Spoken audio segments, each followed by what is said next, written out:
Hi, my name is Mark, and this is my 2000 Astro uh, 4x4 conversion. Been working on it for, got to think I've had it 13 years now. So we'll tell you what we've done here and what we're still doing. Okay, so we've got, started building this way before Overland and Journeys existed. And then I met Mike from Journeys, who lives in my town and has become a dear friend. Love the guy to death. He's brilliant, and he's come up with so much cool stuff.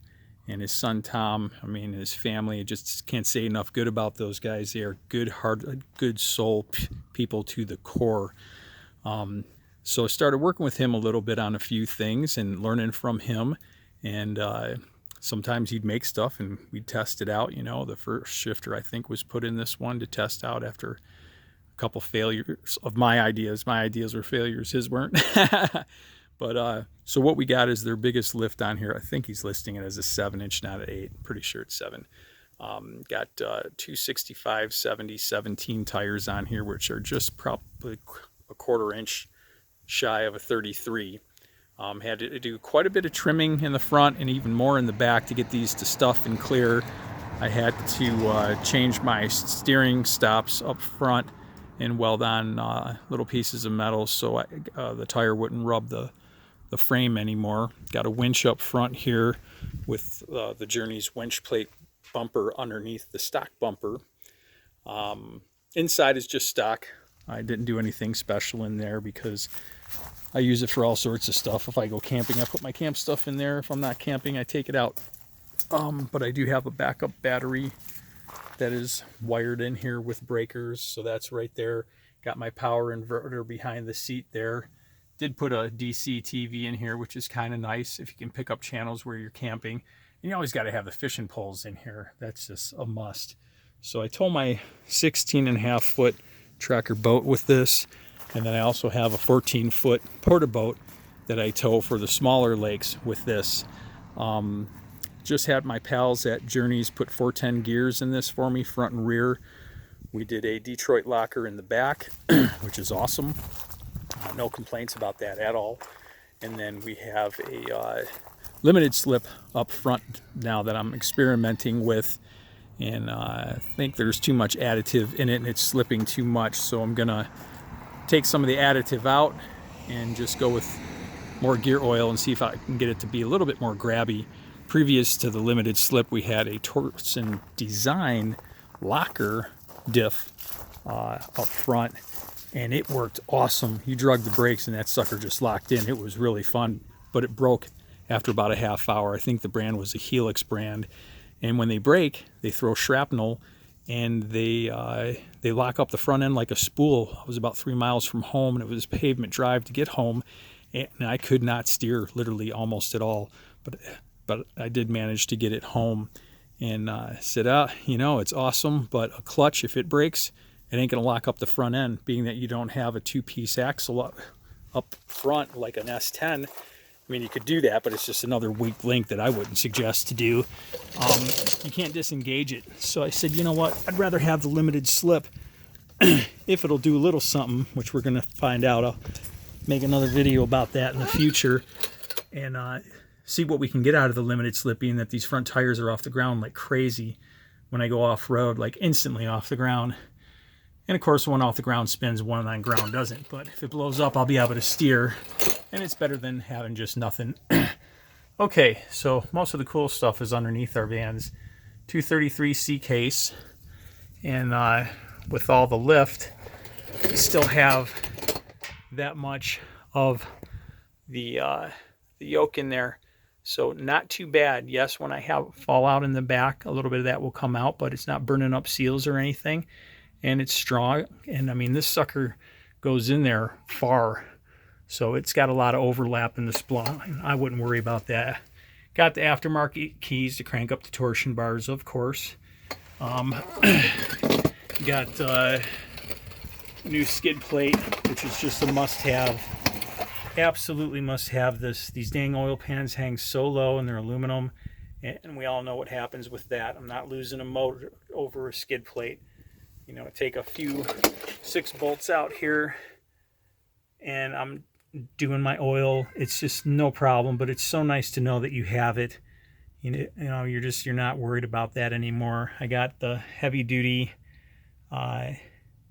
transaxles up front that Napa offers. It was something that I just stumbled onto recently, and they come with these half rubber, half silicone boots.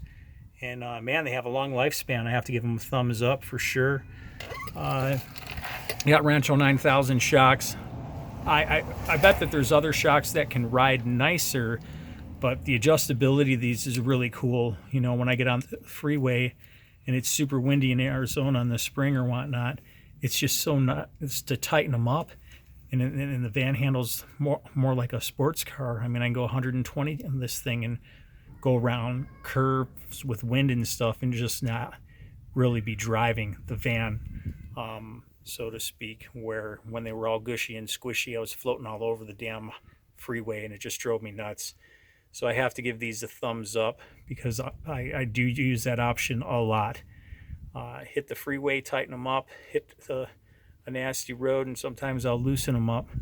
So what else we got going on up here? 410 gears.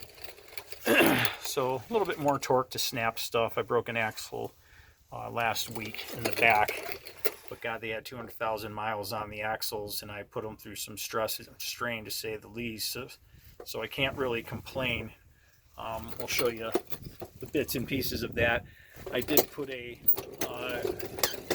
quick disconnect sway bar in the back that I pulled out of a junkyard van. I was really surprised to find it. I found another one for a friend, put it in her van. So got this done. Got the bump stop extensions here, but with tires this big, by times you extend the bump stops and stuff, Journeys makes these, which are awesome. You can just stack them on top of one another.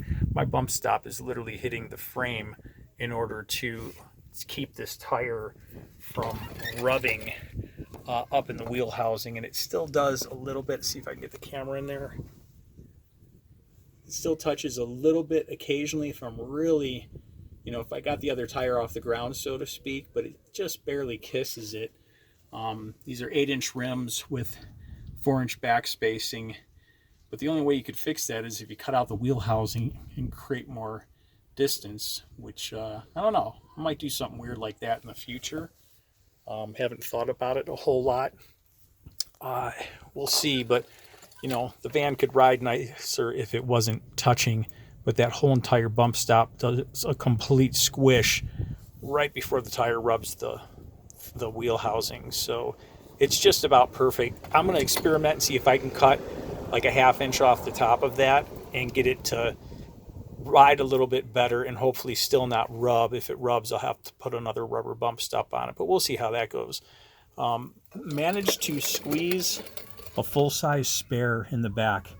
I mean, it just made it snug as a broken rug. I mean, if it had full tread, it might not make it, but with the locker, you know, you got to have a full-size spare, so it actually fit under here. I might build the skid cover so I don't slash the sidewall, you know, wheeling it. Rancho 9000s in the back. I got these cut and lifted so there's more ground clearance. They're not hanging out way the heck down here, which was kind of ridiculous. They hit everything, but it made it tough to get to the adjuster knob in here. I can get in there and do it, but it's not as easy as it would be with the stock one. Stock rear end in here, 3-inch exhaust. My buddies at Journeys just put this muffler in for me in a 3-inch exhaust. It sounds really good. They did a great job, and gave it just a little bit more rumble, but not so much that it's overpowering your stereo or anything like that. I got ad leaves that I put in here. Can't remember where I got them. I mean, I think I pulled them out of the junkyard or another leaf pack that I had laying around or something, and had to put a longer leaf stud in there to compensate for that. But for towing the boat and having the dirt bike on the back with my MX hauler and stuff, it's a really nice thing to have, and it stiffened up the ride a little bit, but not too terribly bad.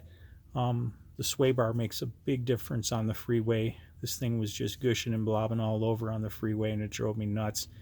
That sway bar is really, really helpful, and it's not the biggest one. I think this one's just a little bit smaller than 7/8, and they have a 7/8 one that's even bigger. But I highly, highly suggest that you have a sway bar in the back of these vans, because they just gush